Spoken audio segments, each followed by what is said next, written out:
Stop body shaming di media sosial. Menjadikan fisik orang lain sebagai bahan ledekan atau guyonan yang sering disebut dengan body shaming adalah suatu perkara serius. Menurut Oxford Living Dictionaries, body shaming adalah tindakan mengejek atau menghina dengan mengomentari fisik atau bentuk maupun ukuran tubuh dan penampilan seseorang. Dan hasilnya bisa berakibat fatal.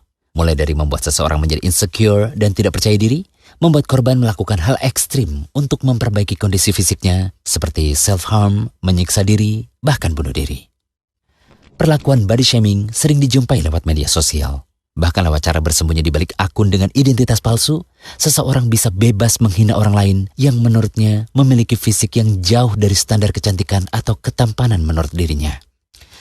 Pada dasarnya, penghinaan yang dilakukan melalui media sosial merupakan tindak pidana yang pelakunya dapat dijerat dengan Undang-Undang Nomor 11 Tahun 2008 tentang Informasi dan Transaksi Elektronik atau UU ITE. Setiap orang yang dengan sengaja dan tanpa hak mendistribusikan dan atau mentransmisikan dan atau membuat dapat diaksesnya informasi elektronik dan atau dokumen elektronik yang memiliki muatan penghinaan dan atau pencemaran nama baik sebagaimana dimaksud dalam pasal 27 ayat 3 UU ITE dipidana dengan pidana penjara paling lama 4 tahun dan atau denda paling banyak 750 juta rupiah. Jungto pasal 45 ayat 3 UU 19 2016. Sebenarnya, jauh sebelum dasar hukum KUHP, KUHAP, dan undang-undang yang mengatur tentang penghinaan tersebut dibuat, Islam telah lebih dulu mengaturnya lewat suri tauladan Nabi kita, Muhammad SAW. Ya, Islam telah mengatur segala aktivitas kehidupan kita agar tercipta kemaslahatan. Islam memerintahkan semua akhlak yang mulia dan melarang akhlak yang rendah dan hina. Dalam surat Al-Hujurat, Allah Ta'ala memberikan kita petunjuk dalam berakhlak yang baik. Hai orang-orang yang beriman, janganlah sekumpulan orang laki-laki merendahkan kumpulan yang lain. Boleh jadi yang ditertawakan itu lebih baik dari mereka. Dan jangan pula sekumpulan perempuan merendahkan kumpulan lainnya. Boleh jadi yang direndahkan itu lebih baik. Ibnu Katsir rahimahullah berkata bahwa ayat tadi berisi larangan melecehkan dan meremehkan orang lain.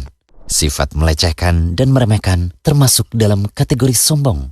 Sebagaimana sabda Rasulullah SAW, sombong adalah sikap menolak kebenaran dan meremehkan manusia. Yang dimaksud di sini adalah meremehkan dan menganggapnya kerdil. Meremehkan orang lain adalah suatu yang diharamkan karena bisa jadi yang diremehkan lebih mulia di sisi Allah seperti yang disebutkan dalam ayat tersebut. Dari Aisyah radhiyallahu anha, ia berkata, aku berkata kepada Nabi SAW, cukup sudah engkau berkata tentang Sofia, seperti ini dan seperti itu. Dia itu wanita yang pendek, sambil berisyarat dengan jari. Nabi SAW pun bersabda, sungguh engkau telah mengatakan suatu perkataan yang andai saja tercampur dengan air laut, kalimat itu akan mengotorinya. Hadis Abu Daud dan Tirmidzi. Al-Hafidh Abu Thahir mengatakan bahwa sanad hadis ini sahih. Jadi, jangan pernah melakukan body shaming atau komentar buruk lainnya lagi ya, baik yang di media sosial atau di dunia nyata. Tapi, jadilah orang pertama yang membela saat ada orang yang dilecehkan. Karena kebaikannya tidak cuma dirasakan di dunia, tapi juga di akhirat. Jangan lupa kunjungi rumaiso.com. Update setiap hari, insya Allah.